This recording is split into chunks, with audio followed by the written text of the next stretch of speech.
Live. We're gonna talk about this Prey movie. It was a prequel to the was it the Predator? Was Predator? Was that 86, 87?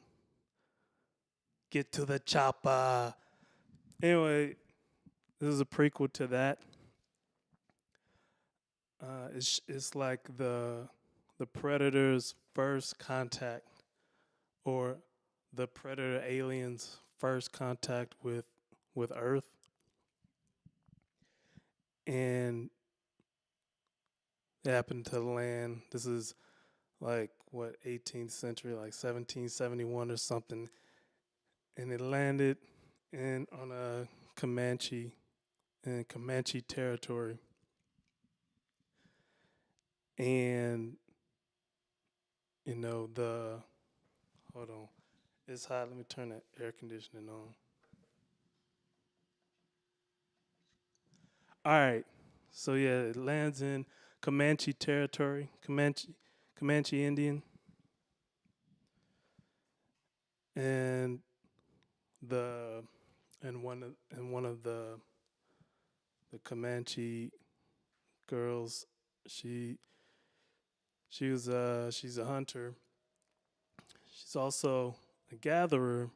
She can do both. She can gather, she can hunt, and she has a brother, a mother. She lost.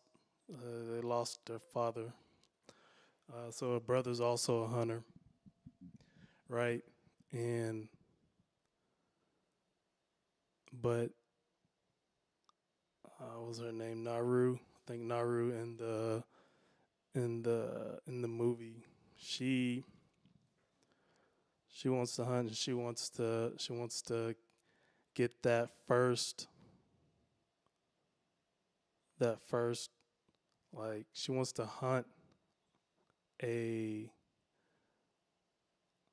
something big, and something that's actually hunting her.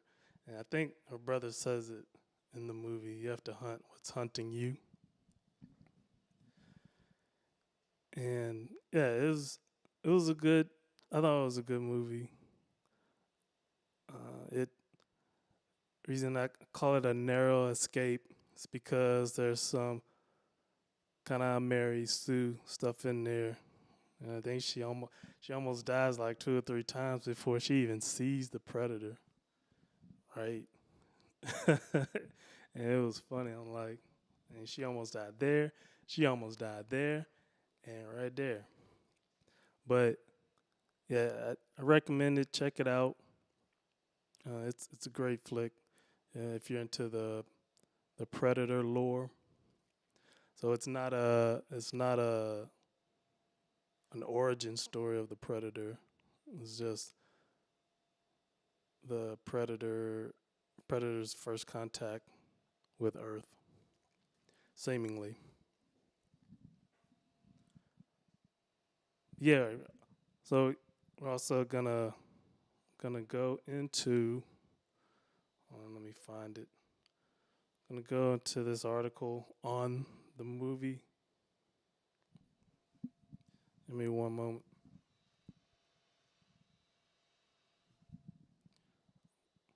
All right, I think I found it.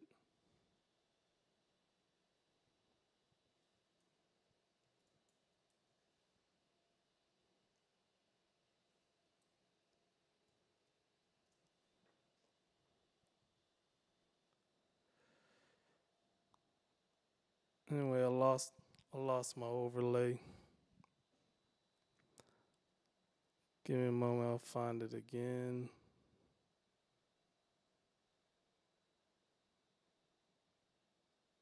Anyway, I'm just gonna go through.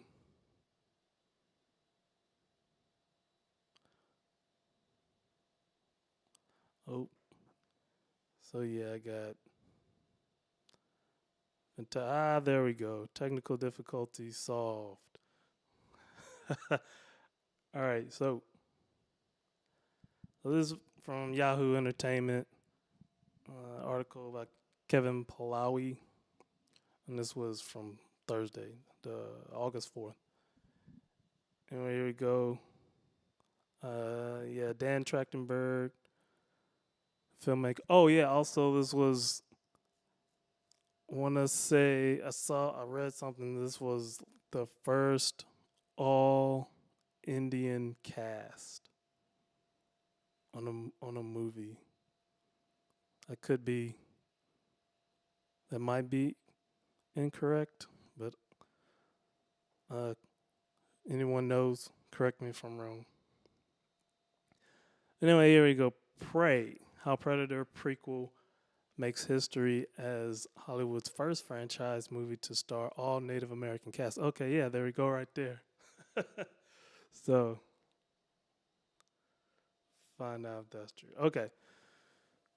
So when he was casting Prey, the new Predator prequel set 3 centuries before Arnold Schwarzenegger. Arnold Schwarzenegger. That name always trips me up. Anyway, tangled with the deadly E.T. director Dan Trachtenberg. No, with the deadly E.T., which is the Predator. Director Dan Trachtenberg insists the idea of hiring a predominantly Native American and indigenous cast wasn't just part of the conversation, it was the conversation. You see. Now, we're making this underdog story. And Trachtenberg, he directed 10 Cloverfield Lane.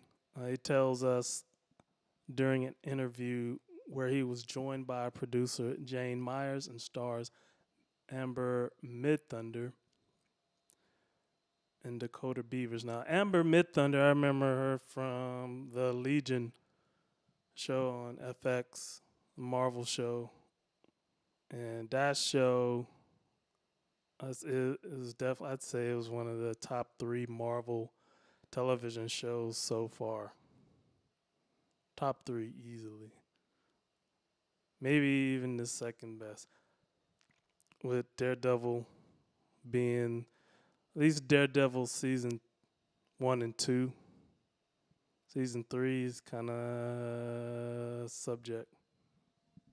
suspect. Anyway, not only was I like, oh, it'd be great to see a movie that has a Native American protagonist. We never see that.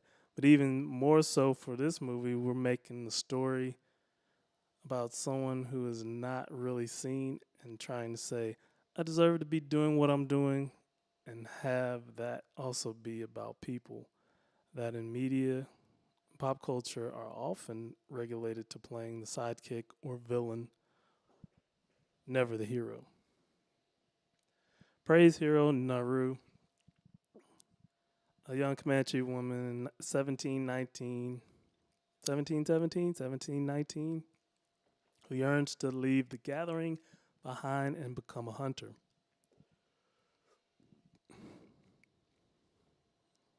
Hold the phone.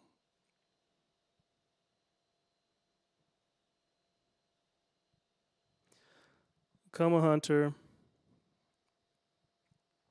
and is the first person in her tribe to suspect they're being hunted by an otherworldly force one she'll ultimately go toe to toe with.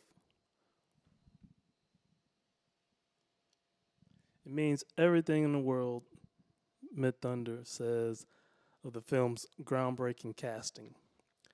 That's the thing about the movie that I'm most proud of. There's so many amazing pieces to it, but to me, that is what really touches my heart. In terms of representation, that's like the secret Navy SEAL mission of my career, to show that indigenous people can be and do everything and add value where I think it hasn't been shown yet. You go all the way back, we're oral storytellers. Storytelling, this is our medium. You so rarely see a period piece where indigenous people get to be full people. It's either people who are very savage or overly spiritual. So getting to show a variety of personalities with social dynamics and all kinds of things like that. And inside of a movie series like Predator, which is also just fun and exciting and entertaining, to me, it's just like the best thing in the world.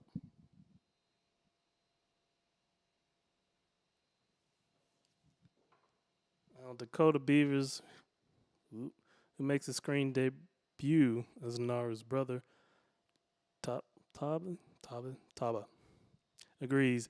It was just an honor for me, he says, adding how much it meant for Trachtenberg to bring on Myers, a Comanche woman, as a lead producer on the project. It was just better than anything I could ask for. They did everything that they could to make things right. And that carries a lot of weight in my mind, says Myers. This movie really sets the bar for representation. And that is the article, Yahoo Entertainment. Yeah, like I said, the movies is pretty interesting as far as the action. Yeah, the action was great, and it had a good story. And yeah, it may start to fall apart a little bit toward the end, but I still enjoyed it. So yeah, there we go. Like, share, subscribe,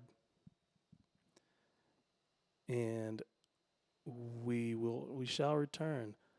Um, I'm trying to finish watching Dream on Netflix. No, it's not Dream. It's Sandman. Yeah, there we go. Sandman is also called Dream, the Netflix show. So we'll be getting one of those videos up soon too.